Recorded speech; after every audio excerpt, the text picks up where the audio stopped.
Olá! Hoje a gente vai fundo numa instituição que mexe com o bolso de todo mundo, o Banco Central do Brasil. Pensa bem, em um ano cheio de reviravoltas na economia, como é que o BC, o Banco Central, atuou para proteger o nosso dinheiro? E mais, o que será que ele está planejando para o nosso futuro digital? É isso que a gente vai desvendar agora. Pois é, essa é a grande questão, né? Quando o mar da economia global fica agitado, quem é que assume o leme aqui no Brasil para manter o barco firme? Existe uma instituição que tem exatamente essa tarefa, a de ser a nossa âncora. E é sobre o trabalho dela que a gente conversa a partir de agora. E olha, o ano de 2024 foi um verdadeiro teste de fogo. Exigiu do Banco Central um malabarismo constante, sabe? Um equilíbrio super delicado entre deixar a economia crescer e, ao mesmo tempo, garantir a estabilidade para todo mundo. Bom, para a gente entender as decisões do Banco Central, primeiro a gente precisa dar uma olhada no cenário. E que cenário, viu? Foi um ano de muitas surpresas e uma pressão econômica que não dava trégua. Olha só esse número, 3,4%. À primeira vista, um crescimento econômico forte parece uma notícia excelente, não é? E de fato é. Mas o pulo do gato aqui foi a velocidade disso. A previsão era de 1,6% e, de repente, bum! 3,4%. Quando a economia acelera tanto, mais do que o dobro do esperado, ela começa a esquentar demais. E isso joga uma pressão gigante nos preços.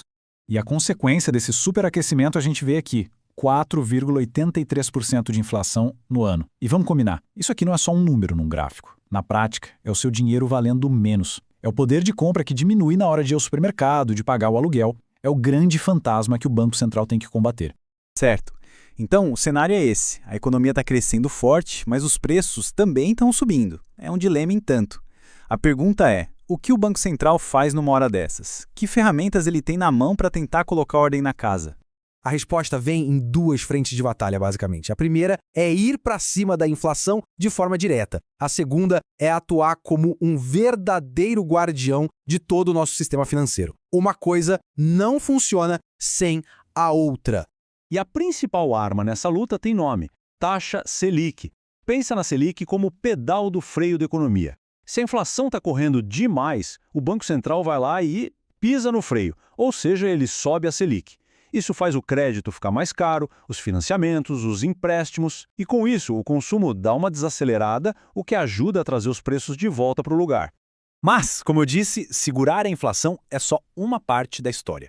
A missão é dupla. Além de proteger o valor do nosso real, o banco tem que ter certeza de que todo o sistema financeiro, os bancos onde a gente guarda nosso dinheiro, nossas economias, seja totalmente seguro e confiável.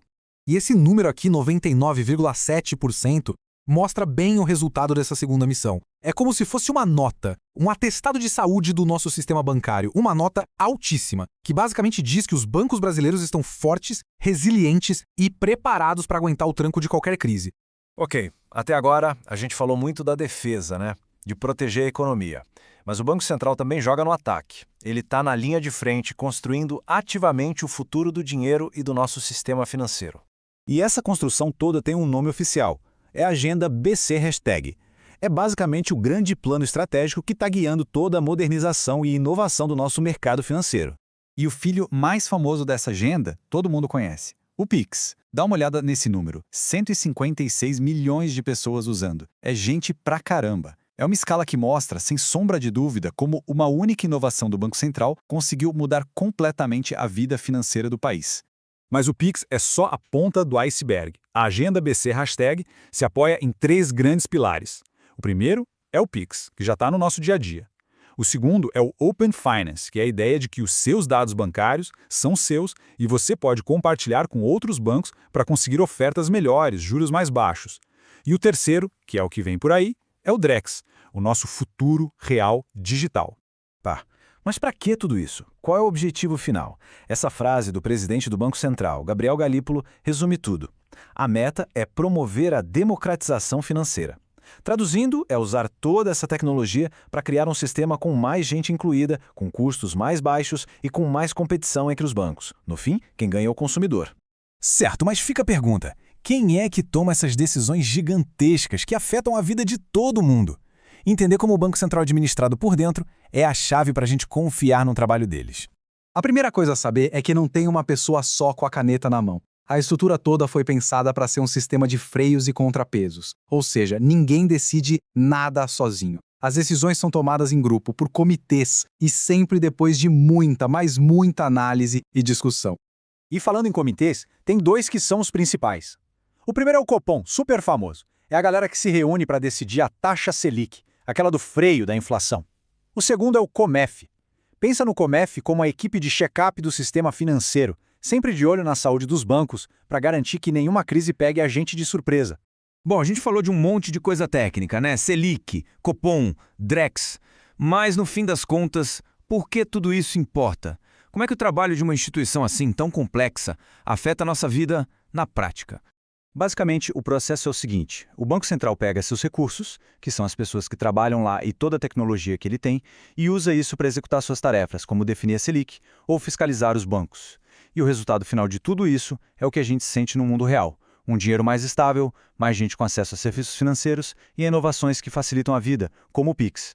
Resumindo a ópera, desde garantir que o dinheiro que está no bolso hoje compre quase a mesma coisa amanhã, até permitir aquelas transferências via Pix no domingo à noite, o trabalho do Banco Central está o tempo todo moldando o nosso dia a dia, mesmo que a gente não perceba. E para a gente fechar, fica essa reflexão: o nosso dinheiro está ficando cada vez mais digital. Com o Drex batendo na porta e essa transformação toda acontecendo, o papel do Banco Central vai ser ainda mais crucial. A grande pergunta é: o que vem por aí? O que a gente pode esperar dessa nova era do dinheiro? É algo para a gente ficar de olho? Com certeza.